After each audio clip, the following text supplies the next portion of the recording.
Assalamualaikum warahmatullahi wabarakatuh. Ya, perkenalkan, nama Bapak Pak Bahrul Ilmi, bisa dipanggil Pak Arul. Di sini Bapak akan mengajar IPA kelas 7A, B, dan C. Sebelum dimulainya pembelajaran, marilah kita berdoa dalam hati. Berdoa dalam hati, mulai. Ya, selesai. Ya. Apa kabar anak-anak? Semoga Bapak doakan kalian sehat selalu, dan jika ada yang sakit, semoga penyakitnya disembuhkan dan dijauhkan dari segala macam penyakit. Dalam rangka memutus penyebaran virus COVID-19, Bapak harap para siswa dan siswi menjaga kesehatan dengan cara mencuci tangan dengan sabun. Kalian harus mandi 3 kali dalam sehari. Bila bepergian di luar rumah, kalian harus memakai masker. Ya. Kenapa? Karena di Pabuaran dan Ciledug ini sudah zona penyebaran COVID-nya sudah zona kuning. Ya. Sebelum dimulainya pembelajaran tentang besaran dan pengukuran, kalian pasti pernah mengukur tinggi badan, suhu, dan waktu. Nah, materi ini berkaitan dengan semua hal itu, tentang kalian mengukur tinggi badan, suhu, dan tensi darah. Oke, kita mulai.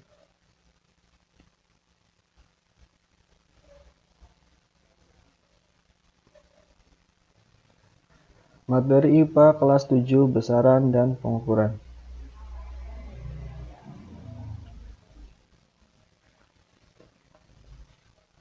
Ya.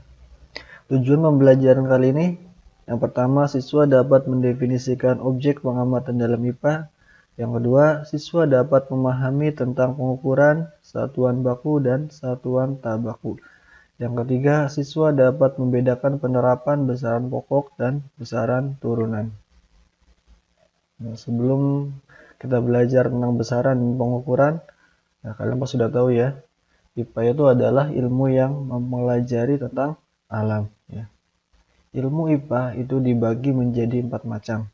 Kalau kalian tahu, ada 4 macam. Yang pertama, biologi. Yang kedua, fisika. Yang ketiga, kimia. Yang keempat, ilmu bumi dan antariksa. Yang pertama, biologi. Nah, di dalam biologi ini nanti kita akan membahas tentang ilmu tentang kehidupan. Ya. Dari mulai sel, bakteri, terus tubuh manusia, itu tentang ilmu kehidupannya, dari mulai yang unit yang terkecil sampai yang luas. Selanjutnya yang kedua, fisika. Nah, ilmu fisika ini di sini akan mempelajari aspek mendasar alam, ya, tentang gaya, gerak, energi, itu nanti akan dibahas di ilmu fisika. Ya. Identik kalau fisika itu pasti hitung-hitungan. Jadi yang ketiga ini kimia. Ya.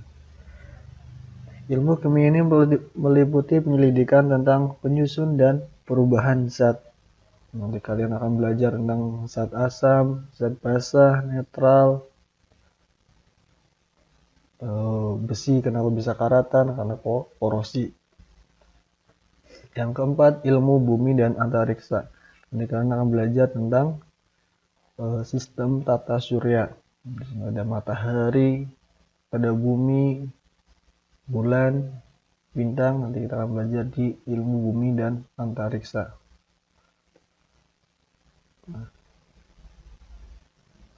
Yang pertama, objek pengamatan dalam IPA. Dalam mempelajari ilmu IPA diperlukan diperlukan memahami apa saja objek pengamatan dalam IPA. Itu ada 3 langkah dalam pengamatan dalam IPA. Yang pertama pengamatan, inferensi, yang ketiga mengkomunikasikan.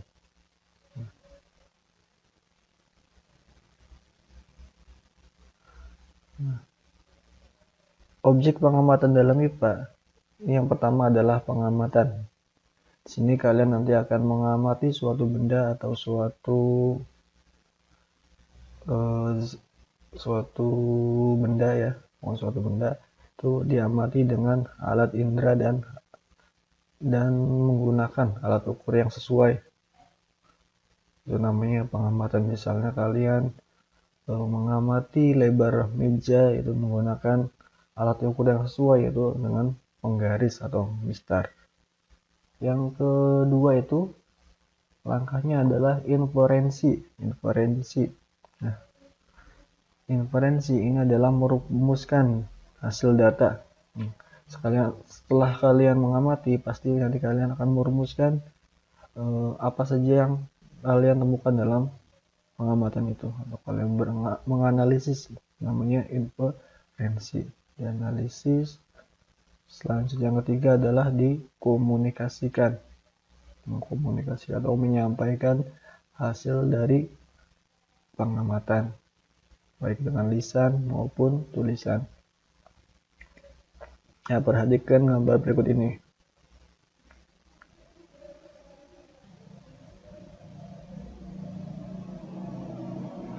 Apa saja yang kalian temukan dalam gambar tersebut? Ya, yang pertama ada sawah, petani, yang ketiga ada tanaman padi. Nah, semua itu termasuk dalam pengamatan. Jadi kalian mengamati gambar tersebut menggunakan alat indera ya. Kalian dapat ada sawah, petani, dan tanaman padi. Yang kedua, kalian membuat inferensi atau menganalisis dari gambar yang kalian amati. Itu dianalisis, dicatat, dirumuskan, atau kalian berpikir. Nah, langkah yang ketiga yaitu mengkomunikasikan. Nah, jadi dari gambar tersebut bisa dikomunikasikan petani sedang mengangkat hasil padi yang telah dipanen di sawah. Nah, petani sedang mengangkat hasil padi yang telah dipanen di sawah. Itu adalah pengamatan dalam IPA. Ada 3 langkah, yaitu pengamatan, inferensi, dan mengkomunikasikan. Nah, selanjutnya tentang pengukuran. Pengukuran merupakan kegiatan membandingkan suatu besaran yang diukur dengan alat ukur yang digunakan sebagai satuan. Itu namanya pengukuran. Ya. Membandingkan suatu besaran yang diukur dengan alat ukur yang digunakan. Itu namanya pengukuran. Dalam pengukuran itu ada besaran dan satuan. Besaran itu suatu yang dapat diukur dan dapat dinyatakan dalam angka, itu namanya besaran. Sedangkan satuan itu adalah pembanding dalam satu pengukuran. Nah, contohnya ini ada pensil dan ada meja. Nah, berarti kita mengukur panjang meja. Ini bisa menggunakan panjang pensil ya. Jadi panjang meja itu berapa panjang pensil. Nah, berarti si pensil termasuk besaran ya. Bisa. Kenapa? Karena bisa dinyatakan dalam angka. Berarti berapa panjang pensil, berapa kali panjang pensil dari panjang meja atau dengan meja sebagai satuannya. Nah, sebagai pembandingnya. Nah, contoh lain, tinggi badan gitu kan.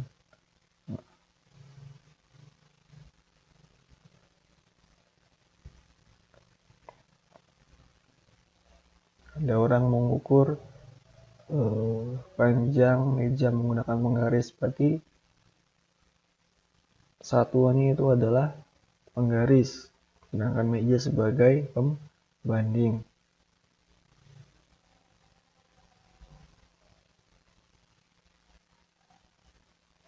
Nah, dalam pengukuran ini ada satuan baku dan satuan tak baku. Makanya satuan baku adalah satuan yang digunakan untuk melakukan pengukuran dengan hasil yang sama atau tetap untuk semua orang pada satuannya sudah baku.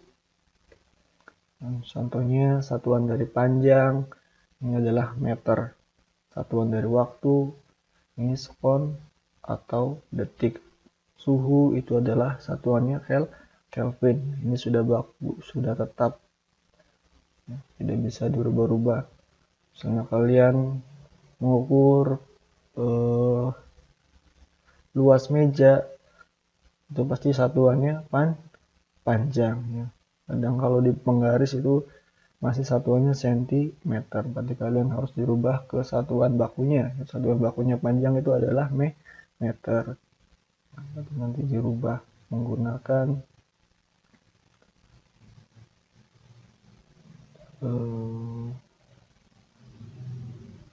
dia tangga satuan ya, tangga satuan panjang. Ada tangga satuan panjang, ada tangga satuan berat. Nah, yang kedua, satuan tak baku. Satuan tak baku adalah satuan yang digunakan untuk melakukan pengukuran dengan hasil yang tidak sama untuk orang yang berbeda atau orang yang berlainan.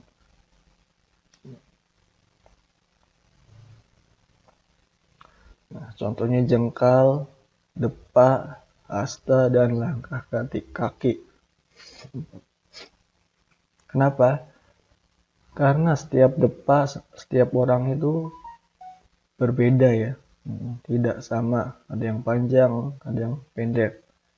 Dan ukuran hasta, ukuran lengan kita ini juga berbeda dari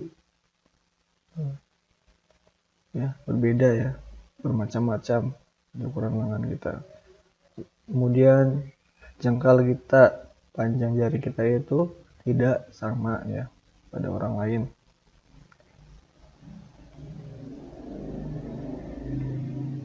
Jadi ini dinamakan satuan tidak baku. Nah, tidak tetap, tidak baku.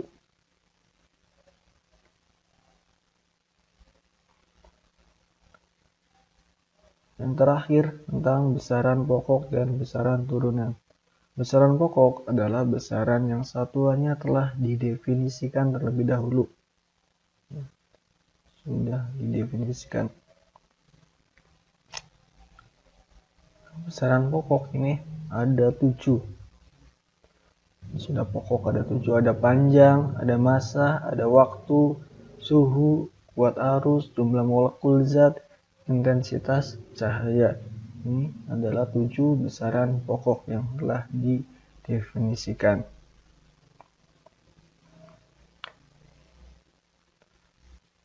Besaran pokok dari panjang satuannya adalah meter, massa kilogram, waktu sekon, suhu Kelvin, kuat arus ampere, dan jumlah molekul zat mol, intensitas cahaya kandela. Itu adalah 7 besaran pokok.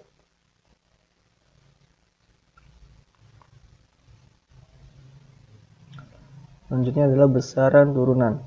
Besaran turunan ada besaran yang satuannya diperoleh dari besaran pokok. Nah, jadi ini besaran turunan ada turunan dari besaran pokok. Contoh lagi ada 7. Ada luas, kecepatan, percepatan, gaya, tekanan, usaha, dan massa jenis. Kenapa ini dimasukkan ke besaran turunan? Misalnya contoh luas. Nah, luas ini turunan dari apa? Panjang kali lebar. Ada Ada besaran panjang dan ada lebar, itu turunan dari besaran pokok.